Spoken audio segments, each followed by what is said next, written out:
Ancaman Amerika Serikat untuk memaksa Iran menyepakati syarat dari Washington berpacu dengan waktu berkaitan dengan kapasitas penyimpanan minyak di tengah blokade di perairan sekitar Selat Hormuz. Apakah strategi Donald Trump kali ini akan membuahkan hasil? Kita bahas bersama pakar geopolitik dan keamanan nasional Wibawanto Nugroho Widodo dan peneliti Indo-Pacific Strategic Intelligence Fauzia Cempaka. Selamat sore Mbak Cempaka, selamat sore Mas Wibawanto. Selamat sore Mbak. Oke, saya ke Mas Wibawanto dulu kalau begitu. Melihat apa yang terjadi belakangan ini, apakah strategi blokade Amerika Serikat dan ancaman ledakan fasilitas minyak akan membuat Iran melunak atau justru tidak? Oke, selamat sore Mbak. Jadi apa yang terjadi sekarang ini tidak akan membuat Iran melunak ya. Yang pertama ya, intinya itu adalah Presiden Trump itu sedang memberikan pesan kepada dunia, kepada China, kepada Iran, bahwa Amerika sedang memberikan tekanan psikologis yang maksimal, ya, bahwa kondisi saat ini itu bisa menghancurkan sistem oil di Iran, yang mana impact-nya akan global kemana-mana gitu. Dan jadi cara-cara seperti ini sebenarnya bukan yang pertama kali dilakukan oleh Amerika kepada Iran. Makanya mantan Menteri Luar Negeri Iran mengatakan bahwa harusnya Presiden Amerika lebih bijak dalam menyikapi kondisi saat ini. Karena kondisi saat ini mereka brinkmanship ya, ketegangannya sangat tinggi tapi belum pecah menjadi perang terbuka, kan gitu kan Mbak? Ya, jadi kondisi yang seperti ini ya sebenarnya harus bisa juga disikapi secara bijaksana oleh audiens domestik politik di Amerika gitu, untuk bisa melakukan penetrasi ke dalam proses pengambilan kebijakan di Amerika, dalam ini White House ya, apakah itu mengganti presiden, itu kan harapannya Iran ya, atau tidak mengganti presiden tetapi bisa mengubah cara pandang dan pengambilan keputusan Presiden Trump. Nah, karena ini begini Mbak ya, secara teknis ini juga bisa merupakan serangan cyber sebenarnya. Okay. Ya, jika serangan cyber itu terjadi, ya, menyasar SCADA sistem dari sistem minyak di Iran, ini juga bisa melumpuhkan gitu, ya, SCADA seperti Computer Aided Data Acquisition. Ya. Selain memang karena blokade ini yang merupakan stumbling block di dalam Iran untuk tidak mau akhirnya melakukan negosiasi, ini bisa menghambat flow dari minyak Iran sendiri yang akhirnya merusak sistem storage. Nah itu yang disampaikan oleh si Trump, bahwa kalau memang Amerika Serikat terus memblokade seperti itu, maka akhirnya stok penyimpanan minyak Iran bisa meledak. Apakah ini benar atau bermain-main saja, bermain kata-kata seorang Trump?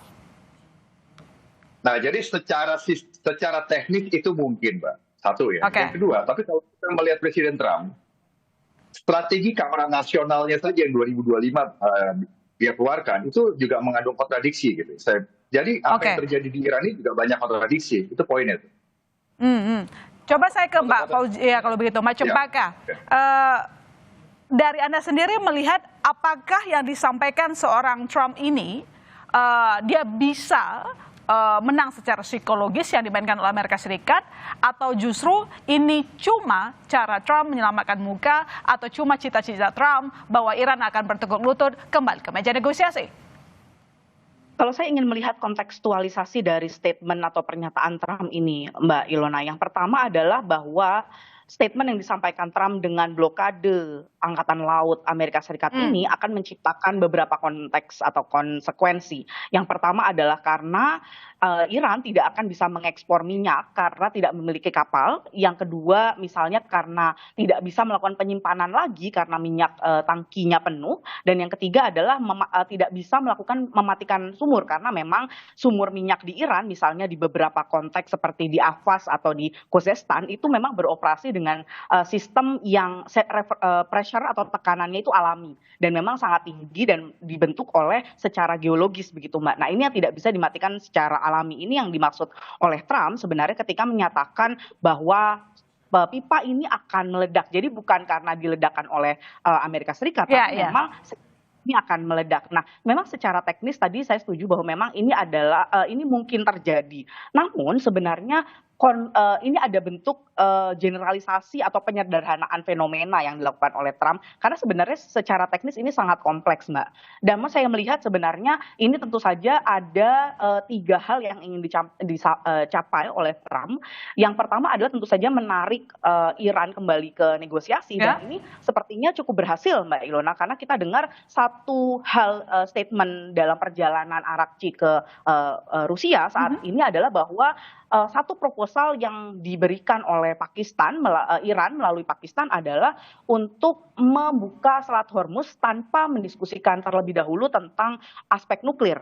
Nah, ini sebenarnya bentuk dari bagaimana ancaman dari Trump ini sebenarnya mungkin saja secara teknis dapat terjadi. Begitu, Mbak. Karena respon yang diberikan oleh Arakci pasca meninggalkan Islamabad dan juga setelah sebelumnya dari Oman ke Islamabad lalu sekarang dalam perjalanan ke Moskow adalah untuk mendiskusikan poin pembukaan terkait dengan Selat Hormuz tanpa terlebih dahulu menyepakati tentang poin tentang nuklir. Karena kita tahu bersama sebelumnya ini Iran memang selalu menempatkan secara berpasangan isu tentang Hormuz dan isu tentang nuklir. Namun dengan adanya statement ini bersamaan dengan proposal untuk membuka Selat Hormuz ini menjadi logis bahwa mungkin saja hal ini terjadi, Mbak Ilona. Oke, baik. Kalau menurut Mas Wibawanto bagaimana? Anda setuju dengan pendapat Mbak Cempaka bahwa sebenarnya Iran ini akhirnya ya cara Amerika Serikat untuk meminta Iran kembali ke meja negosiasi cukup efektif? Atau justru Anda punya pendapat lain bahwa jika memang kapasitas penyimpanan minyak Iran penuh,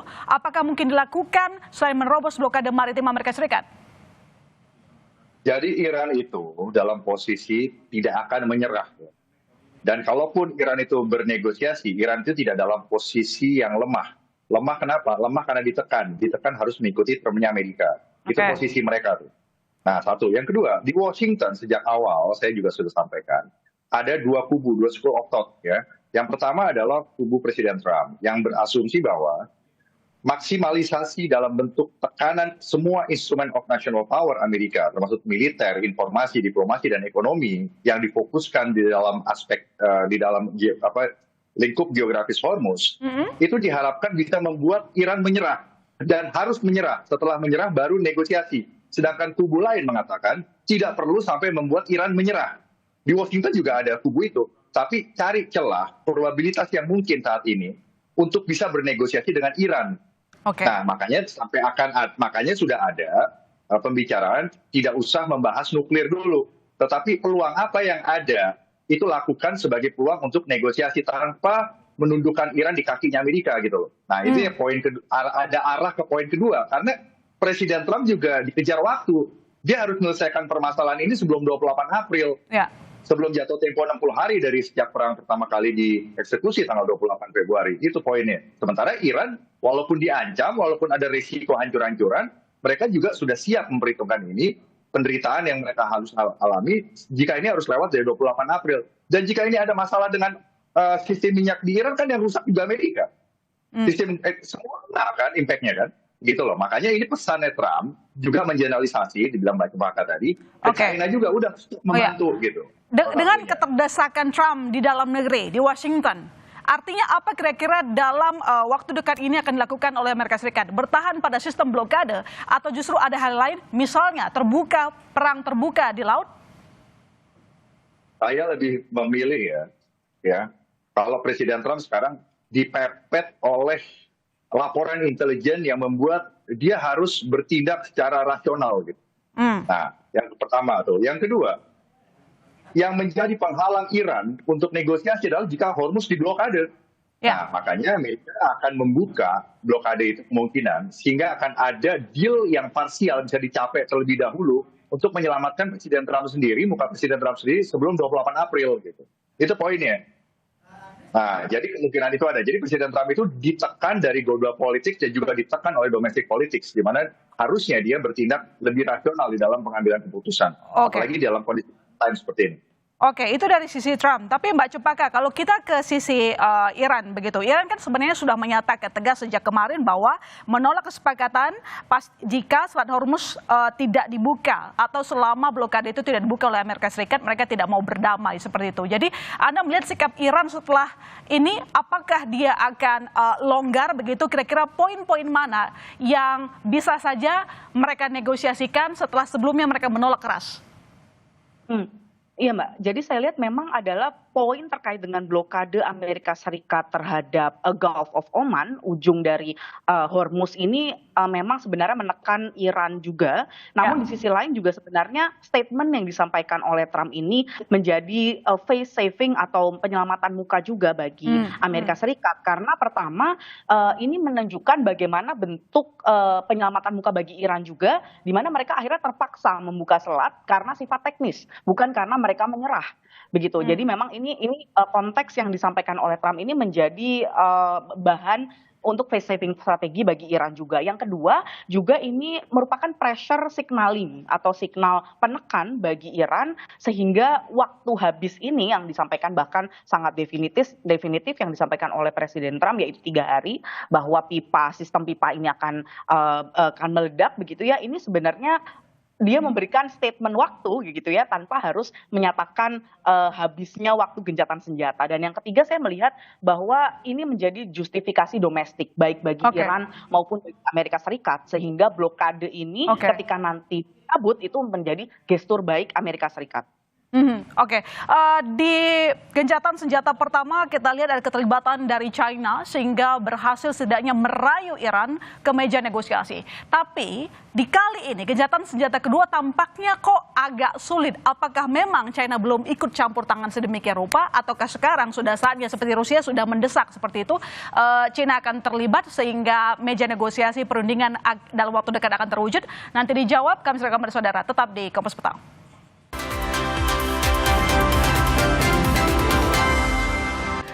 Ya, Mas Wanto, yang terbaru kalau kita lihat Menteri Luar Negeri Iran Abbas Araghchi sudah bertemu dengan Vladimir Putin. Begitu, apakah ini menandakan bahwa kira-kira nanti akan ada potensi Rusia mungkin mengajak, merayu keterlibatan Rusia lebih jauh untuk mengembalikan Iran ke meja perundingan? Jadi apa yang terjadi sekarang ini sejak 2 bulan terakhir ini, sejak 28 Februari itu sudah terlihat dari strategi keamanan nasional Presiden Trump sejak 2025 tuh. Ada yang tidak koheren di situ. Di satu sisi Amerika tuh mau tetap menjadi hegemon, tapi satu sisi mau coba fokus ke dalam negerinya sendiri, MAGA itu, ya, sehingga melakukan burden shifting kepada aliansi gitu. Nah, akhirnya hal-hal kontradiktif itu terlihat di dalam konflik Iran ini, dan akhirnya sekarang Presiden Trump terjebak, ya. Fareed Zakaria udah bilang ini terjebak dan tidak bisa ada exit way-nya gitu loh. Nah, exit way-nya itu kembali ke Presiden Trump. Nah, makanya sekarang yang saya tekankan terjadi yang namanya interaksi antara great power competition antara Amerika sebagai ruling power melawan rising power China di backup Rusia, dan juga perebutan pembentukan reshaping dari struktur regional security complex di Timur Tengah. Itu poinnya. Makanya sekarang Presiden Putin ditemui oleh Menteri Luar Negeri Iran itu sebagai bentuk bahwa signal, ya, sebagai strategic signaling bahwa sekarang China dan Rusia memberikan deterrence kepada Presiden Trump untuk stop, untuk meminta lebih, untuk being excessive. Selain memang kemampuan Amerika sendiri tidak cukup untuk melakukan major theater war di Iran, karena major theater war Amerika itu, pasukan Amerika disiapkan untuk menghadapi konflik di Laut Cina Selatan. Di Iran itu, di Timur Tengah, hanya levelnya adalah operasi containment. Jadi Iran, Rusia, dan China itu juga tahu kemampuan Amerika sampai di mana, bluffing-bluffingnya Presiden Trump, dan seruan-seruan yang Presiden Trump lakukan, mereka tahu gitu. Jadi di sini, ya, harus ada yang mengerem, karena brinkmanship ini kemungkinannya either ini pecah menjadi perang terbuka karena irrational decisions making, atau self restraint yang bisa menahan ini tidak pecah kembali lagi, tapi ke level special operation and logistic conflict seperti sejak tahun 79 sampai 2026. Jadi dari kacamata Anda melihat saat ini posisi yang tengah terdesak dari dalam negeri adalah Trump. Apakah sikap Trump saat ini masih bisa mengandalkan sok powerfulnya dia terhadap Iran? Menurut saya secara objektif tidak bisa. Apalagi dari Washington DC banyak yang berpendapat apa yang Presiden Trump lakukan sekarang tidak wise. Itu poinnya. Oke, baik. Mbak Cempaka. Jadi perlawanan dari dalam sendiri. Oke, baik. Saya bergeser ke Mbak Cempaka. Kalau dari pandangan Anda sendiri, apakah memang Rusia akan terlibat lebih besar dalam proses perlindungan berikutnya? Lalu kemudian bagaimana dengan China yang sebelumnya disampaikan dalam perundingan pertama ada ikut campur yang cukup besar sehingga Iran mau ke meja negosiasi? Betul Mbak, kalau saya lihat memang Rusia ini dalam kalkulasi untung rugi yang lebih kompleks dibandingkan Tiongkok. Karena memang pertama tentu kita lihat bagaimana Rusia ini sebenarnya dalam pihak yang diuntungkan ketika terjadi perang antara Amerika Serikat Israel dan juga Iran ini. Pertama adalah tuh harga minyak yang tinggi ini menguntungkan Rusia sebagai salah satu eksportir minyak besar bagi dunia. Nah, tapi kita lihat juga bagaimana Rusia sendiri juga sanksi yang diberikan oleh Amerika Serikat ini sudah diperpanjang 2 kali dicabut begitu ya Mbak ya. Jadi sanksinya ini dicabut oleh Amerika Serikat selama beberapa waktu begitu dan ini sudah 2 kali diperpanjang dan ini menunjukkan bagaimana Rusia sebenarnya diuntungkan dengan adanya perang ini. Namun kita juga lihat keuntungan lain adalah sebenarnya keuntungan strategis bagi Rusia adalah adanya perhatian yang terdivert atau terrealokasi begitu. Yang sebelumnya fokus dalam konteks perang Ukraina menghadapi Rusia, tapi juga sekarang menjadi fokusnya ke Timur Tengah. Nah ini tentu secara strategis memberikan ruang gerak yang lebih bebas bagi operasi militer yang dilakukan oleh Rusia. Nah tapi kita harus melihat bagaimana posisi Tiongkok berbeda Mbak. Karena Tiongkok ini sampai saat ini masih memilih netral, karena meskipun sebenarnya kepentingannya pun tidak kalah banyak Mbak. Terlebih 80% sampai 90% minyaknya ini sebelumnya ditopang oleh pengiriman dari Iran begitu. Nah ini sebenarnya juga menjadi pertimbangan bagi Tiongkok. Namun tentu saja kita melihat bagaimana Tiongkok ini terlalu banyak yang dipertaruhkan ketika misalnya nanti berkontribusi atau terlibat lebih jauh. Sehingga saya lihat keterlibatan yang lebih jauh sebagai external balancer akan lebih banyak dilakukan oleh Rusia dibandingkan oleh Tiongkok, Mbak Ilona. Oke, baik, saya ke Mas Wanto. Yang kita dengar ini kan si Trump bolak-balik mengeluarkan statement yang berbeda-beda ya. Apakah sebenarnya ini merupakan sinyal bahwa dia tidak mau melanjutkan perang lagi? Ya, jadi sebenarnya signal yang berbeda-beda dari Presiden Trump itu merupakan manifestasi kontradiktif di dalam cara berpikir dan cara formulasi dan implementasi strateginya gitu. Jadi strategi keamanan nasional tahun 2025 itu diterbitkan, itu sudah banyak kontradiksi. Tadi saya bilang, mau menjadi hegemon, tetapi tidak mau menanggung beban seperti presiden-presiden Amerika sebelumnya sejak Perang Dunia Kedua. Ya, jadi itu poin. Poin yang kedua, membutuhkan NATO, tetapi juga melakukan komunikasi yang tidak menimbulkan rasa saling percaya. Yang kedua, yang ketiga, tujuan yang berubah-ubah ya di dalam konteks perang Iran ini selama 5 minggu terakhir itu juga menjadi questioning sign untuk global audience gitu.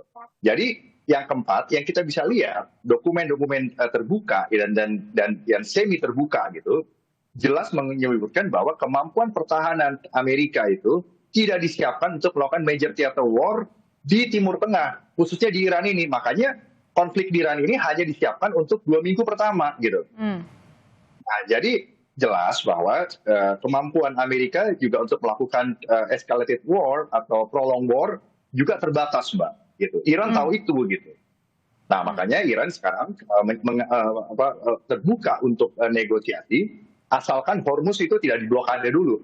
Nah, sementara Amerika dalam hal ini Presiden Trump pendekatannya adalah harus membuat Iran menyerah dulu gitu. Jadi bernegosiasi dalam posisi lemah itu yang belum ketemu. Selain memang banyak hal fundamental yang belum ketemu. Mengenai China, China ini kan rising power. China ini lebih besar GDP-nya dibandingkan Rusia, ya kan, 10 kali lipat gitu kan. Nah, jadi China itu dalam posisi nomor 2 lah setelah Amerika. Itu menunggu Amerika tuh capek dan decrease, berkurang kekuatannya karena lelah ya atau resource drain gitu menghadapi Iran. Agak beda approach-nya dengan Rusia gitu. Nah, tapi jadi walaupun sekarang China suffer, tapi China juga melihat Amerika juga suffer. Nah, suffernya Amerika itu mungkin dalam perspektif China itu relatifly lebih banyak gitu. Itu poinnya. Oke, saya ke Mbak Cempaka. Kalau Trump selalu punya pernyataan yang berbeda-beda dan sementara dia tertekan dari dalam negeri, begitu dia dikejar waktu, apakah justru semua pernyataan si Trump ini tidak dipandang penting atau dianggap angin lalu oleh Iran?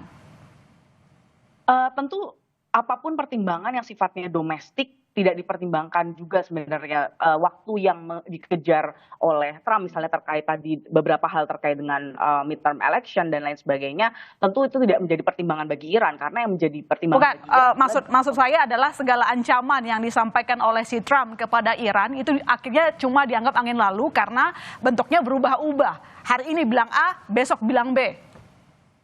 tentu kita tahu ada yang disebut dengan credible threat ya Mbak ya, ancaman yang kredibel begitu. Nah, ancaman yang kredibel ini salah satu bentuknya adalah tentu saja konsistensi.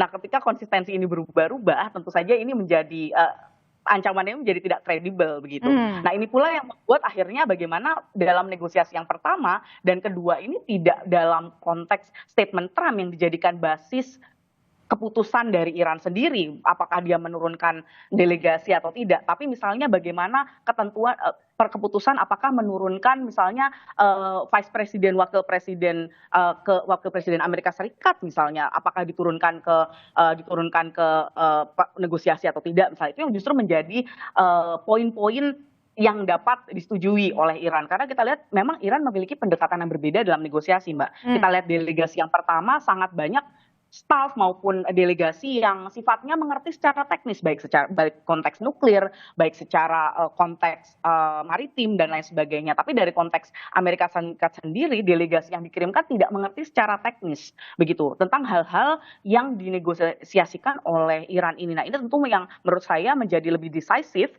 dibandingkan statement-statement Trump yang sifatnya menekan. Namun mungkin kita kembali ke statement yang menyatakan tentang 3 hari dan meledaknya pipa ini mungkin menjadi pertimbangan juga bagi Iran, karena memang secara teknis, secara language, cara bahasa yang dimengerti oleh Iran, yaitu bahasa-bahasa teknis, Mbak.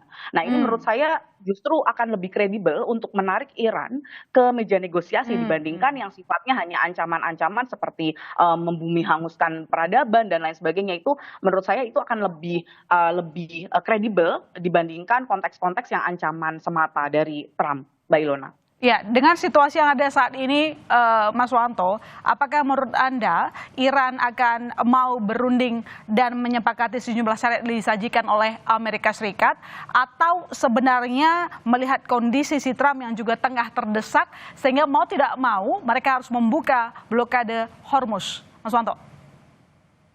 Ya, jadi Iran tetap tidak akan membuka Iran artinya Amerika atau Iran. Amerika tetap akan ngotot ya, apalagi sudah mendekati 8 April.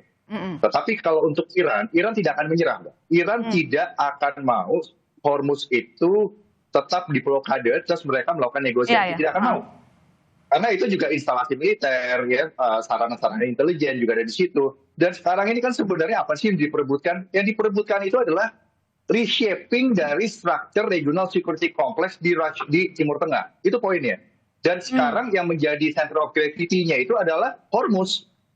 Nah, bagaimana Trump itu menakut-nakuti Iran, begitu juga lah, sebanyak itulah juga Trump takut sekali jika sampai ekonomi global rusak gara-gara Hormuz itu terganggu gitu loh. Dan Hormuz memang sudah terganggu, apalagi sedang ada blokade ini, kan gitu ya Mbak ya. Jadi dalam posisi ini, Presiden Trump lah yang harus menurunkan permintaannya gitu.